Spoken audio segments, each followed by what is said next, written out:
नमस्कार दोस्तों, आप सभी का स्वागत है आपके अपने YouTube चैनल ज्ञान कोश में। मैं आदित्य आप सभी का स्वागत करता हूं आज के इस वीडियो में, जो कि है हमारा प्राचीन भारत का नेक्स्ट चैप्टर। अभी तक जो हम लोगों ने 2 चैप्टर पढ़े हैं वो महत्वपूर्ण में से एक ऐसे हम लोगों ने सल्तनत काल को शुरू किया था, और फिर उसके बाद हम लोगों ने सिंधु घाटी सभ्यता को पढ़ा, और फिर उसके बाद हम लोगों ने वैदिक सभ्यता को। वैदिक सभ्यता के बाद के दौर को आज हम लोग पढ़ेंगे, जिसे हम लोगों ने महाजन पद काल के रूप में भी जानते हैं।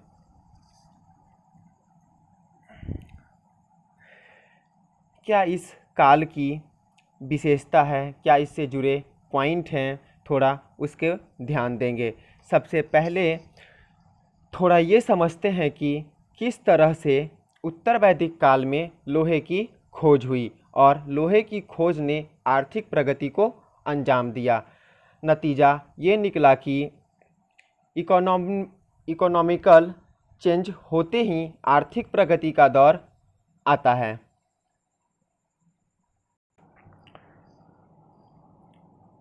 तो इस आर्थिक प्रगति से सामाजिक प्रगति और सामाजिक प्रगति से राजनीतिक जीवन को भी प्रभावित होता है।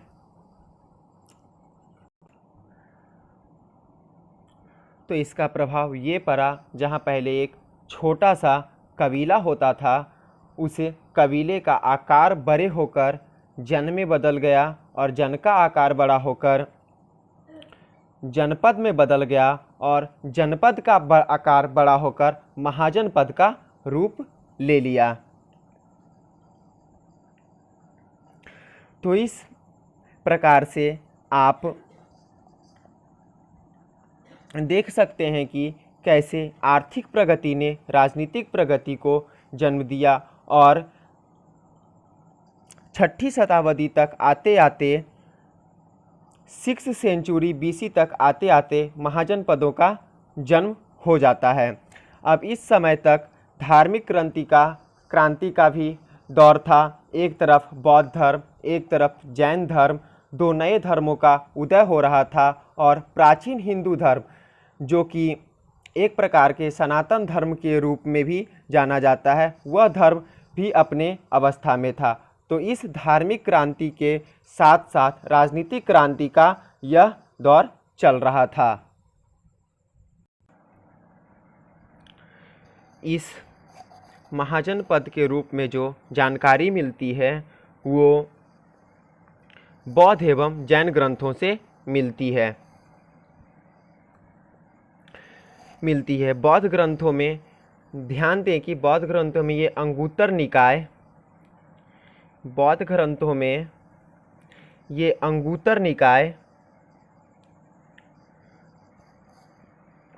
निकाय सबसे महत्वपूर्ण है, जहां इसकी जानकारी मिलती है। इसके अलावा भगवती सूत्र भी एक जैन ग्रंथ है। इसमें भी 16 महाजनपदों की सूची मिलती है।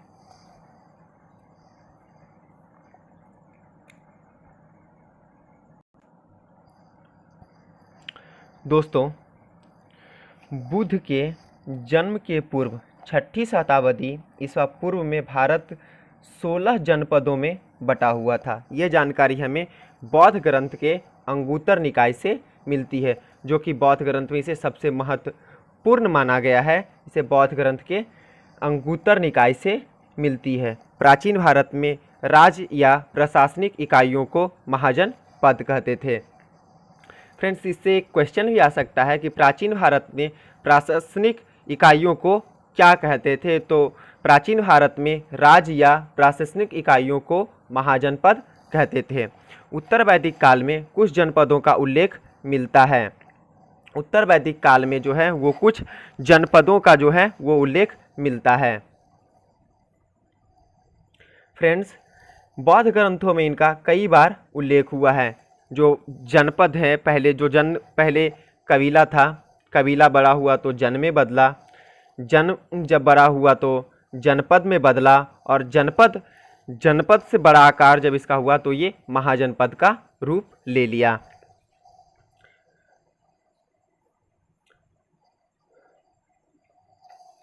फ्रेंड, छठी ईसा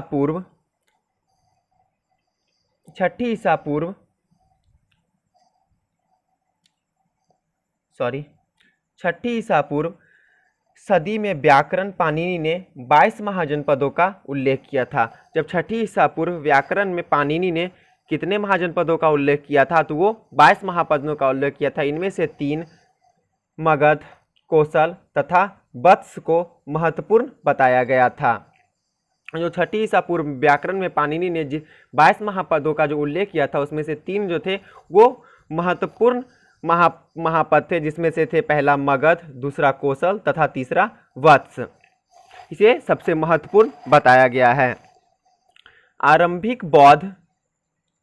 आरंभिक बौद्ध तथा जैन ग्रंथों में इनके बारे में अधिक जानकारी मिलती है। यद्यपि कुल 16 महाजन पदों का नाम मिलता है, पर ये नामांकन अलग अलग ग्रंथों में भिन्न भिन्न है। इतिहासकार मानते हैं कि ये अंतर भिन्न भिन्न समय पर राजनीतिक परिस्थितियों के बदलने के कारण हुआ है। इसके अतिरिक्त इन सूचियों के निर्माताओं की जानकारी भी उनके भौगोलिक स्थिति से अलग अलग हो सकती है। बौद्ध ग्रंथ के अंगुत्तर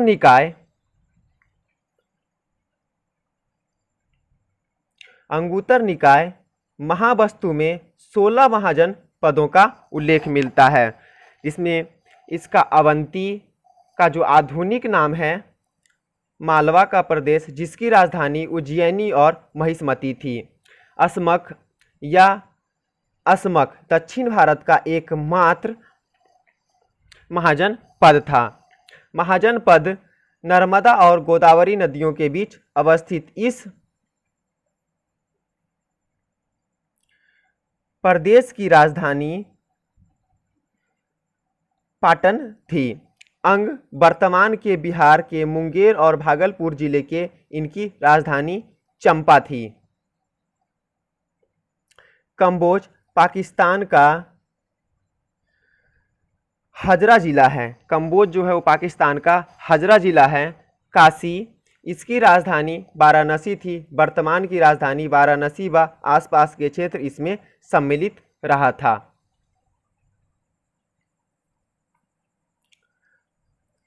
फ्रेंड्स, और इस नेक्स्ट है कुरु। आधुनिक हरियाणा तथा दिल्ली का यमुना नदी के पश्चिम वाला अंश शामिल था। इसकी राजधानी आधुनिक दिल्ली इंद्रप्रस्थ थी। कोसल उत्तर प्रदेश के फैजाबाद जिला, गोंडा और बहराइच के क्षेत्र में शामिल थी। इसकी राजधानी श्रावस्ती थी। गंधार पाकिस्तान का पश्चिमी तथा अफगानिस्तान का पूर्वी क्षेत्र। इसे आधुनिक कंधार से जोड़ने की गलती कई बार लोग कर देते हैं, जो कि वास्तव में इस क्षेत्र से कुछ दक्षिण में स्थित था। चेदी वर्तमान में बुंदेलखंड का इलाका है। बज्जीज यह ब्रिज या 8 गणतांत्रिक कुलों का संघ था, जो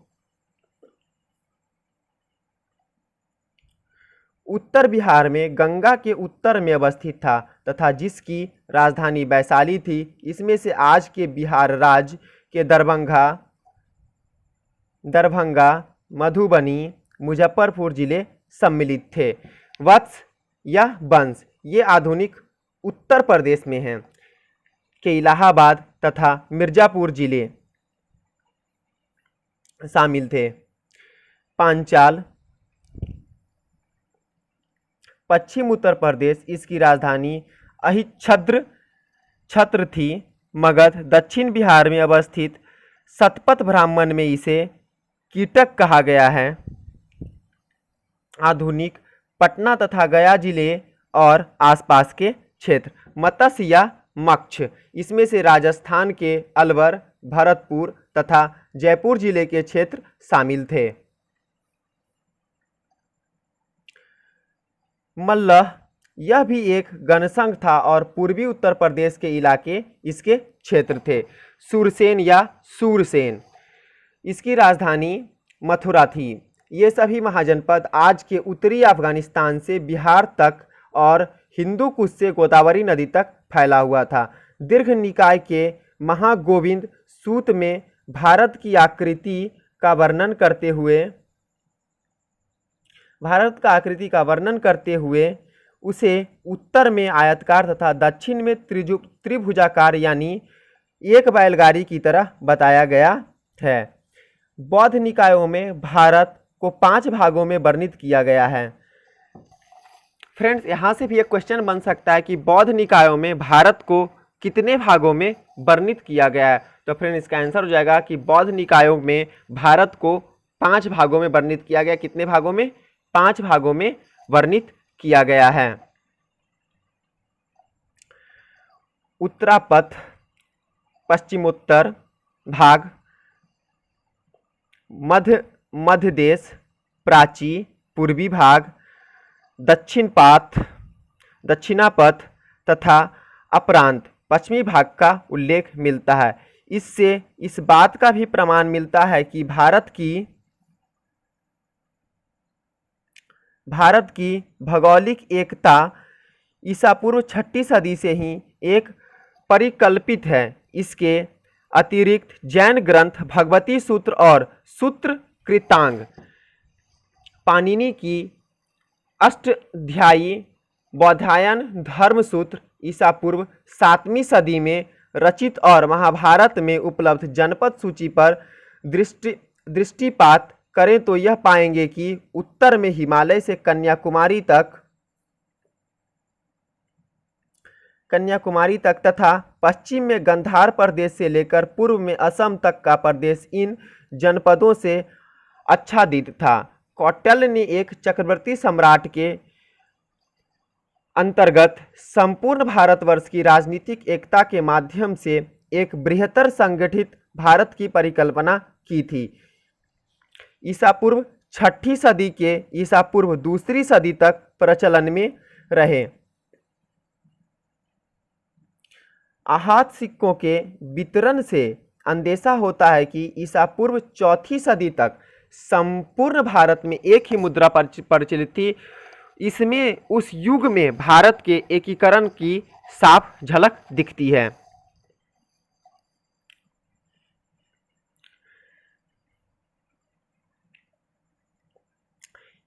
ईसा पूर्व 6ठी सदी में जिन 4 महत्वपूर्ण राज्यों ने प्रसिद्धि प्राप्त की उनके नाम हैं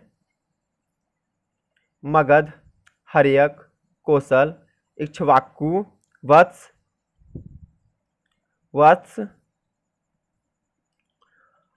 के पौरव और अवंती के प्रद्योत। हर्यक एक ऐसा वंश था जिसकी स्थापना बृहद्रथों को परास्त करवाने के लिए बिंबिसार द्वारा मगध में की गई थी। प्रद्योतों के नाम ऐसा उस वंश के संस्थापक के कारण ही था। संयोग से महाभारत में वर्णित प्रसिद्ध राज्य कुरु, पंचाल, काशी और मत्स्य इस काल में भी थे। उनकी गिनती अब छोटी शक्तियों में होती थी। 6ठी शताब्दी ईसा पूर्व सदी में अवंती के राजा प्रद्योत ने कौशाम्बी के राजा तथा प्रद्योत के दामाद उदयन के साथ लड़ाई हुई थी। उससे पहले उदयन ने मगध की राजधानी राजगिरी पर हमला किया था। कोसल के राजा प्रेसेनिजित ने काशी को अपने अधीन कर लिया और बाद में उसके पुत्र ने कपिलावस्तु के शाक्य राज को जीत लिया। मगध के राजा बिंबिसार ने अंग को अपने में मिला लिया तथा उसके पुत्र अजातशत्रु ने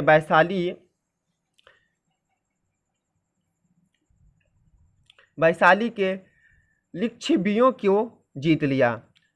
ईसा पूर्व 5वीं शताब्दी ईसा पूर्व सदी में पैरव और प्रद्योत सतालुप नहीं रहे और हर्यक तथा इक्ष्वाकुओं ने राजनीतिक मंच पर मोर्चा संभाल लिया। प्रेसेनीत तथा अजातशत्रु के बीच संघर्ष चलता रहा, हालांकि कोई परिणाम नहीं निकला और अंतोतगत्वा मगध के हर्यकों को जात मिली। इसके बाद मगध उत्तर भारत का सबसे शक्तिशाली राज्य बन गया। 875 ईसा पूर्व में अजातशत्रु की मृत्यु के बाद उसके पुत्र उदयन ने सत्ता संभाली और उसी ने मगध की राजधानी राजगिरी से पाटलिपुत्र पटना स्थानांतरित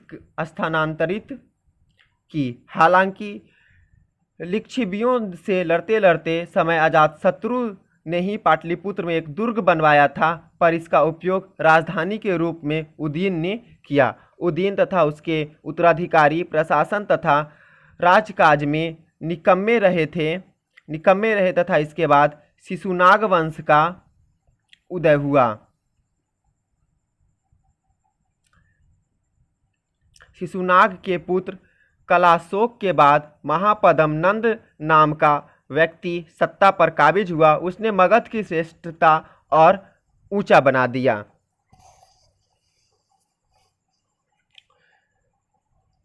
फ्रेंड्स, जो 16 महाजनपद हैं, पहला महाजनपद है अंग, इसकी राजधानी चंपा और इसका क्षेत्र पड़ता है भागलपुर मुंगेर के बिहार राज्य में। दूसरा है मगध। दूसरा कौन सा राज्य है? मगध। मगध की जो राजधानी पड़ती थी वो गिरिब्रज या राजगिरी, ये पटना गया के बीच में पड़ता है। तीसरा है अवंती, इसकी राजधानी उज्जैन या महिष्मती थी, ये मालवा मध्य प्रदेश में पड़ता था। इसकी जो आधुनिक स्थान है वो अभी का मध्य प्रदेश है। जो चौथा है कम्बोज, इसकी राजधानी हाटक थी, ये राजौरी और हाजरा क्षेत्र के पास पाकिस्तान में पड़ता था। पांचवा काशी, इसकी राजधानी वाराणसी, जो अभी की वाराणसी के आसपास के क्षेत्र उत्तर प्रदेश में पड़ता है। छठा है कुरु, इसकी राजधानी इंद्रप्रस्थ, यह आधुनिक दिल्ली, मेरठ और हरियाणा के कुछ क्षेत्र में सम्मिलित था। सातवां है कोसल, इसकी राजधानी श्रावस्ती, ये फैजाबाद उत्तर प्रदेश में पड़ता था। आठवां है गंधार, इसकी राजधानी तक्षशिला थी, ये रावलपिंडी और पेशावर पाकिस्तान में पड़ता था। नौवां है चेदी, ये इसकी राजधानी शक्तिमती थी, ये बुंदेलखंड उत्तर प्रदेश में पड़ता था। इसका जो आधुनिक नाम अभी का है बुंदेलखंड, ये उत्तर प्रदेश में पड़ता है। 10वां वज्जी, ये वैशाली, विदेह या मिथिला, इसकी जो राजधानी थी वैशाली, जिसे अभी विदेह या मिथिला के नाम से जानते हैं, ये मुजफ्फरपुर और दरभंगा के आसपास का क्षेत्र इसमें सम्मिलित था। 11वां वत्स, ये इसकी राजधानी कौशाम्बी थी, ये इलाहाबाद के आसपास का क्षेत्र ये था। और नेक्स्ट 12वां पंचाल, इसकी राजधानी अहिच्छत्र या काम्पिल था और ये बरेली, बदायूं, फर्रुखाबाद उत्तर। 13 मत्स्य, इसकी राजधानी विराटनगर थी, ये राजस्थान जयपुर के आसपास को क्षेत्र में शामिल था। 14वां मल, इसकी राजधानी कुशावती, ये देवरिया क्षेत्र में पड़ता था उत्तर प्रदेश। 15वां सूरसेन, इसकी राजधानी मथुरा थी, ये मथुरा उत्तर प्रदेश में पड़ता था। 16वां असमक, ये पोटली पोतन, इसकी राजधानी थी पोटली पोतन, ये गोदावरी नदी क्षेत्र के आसपास पड़ता था।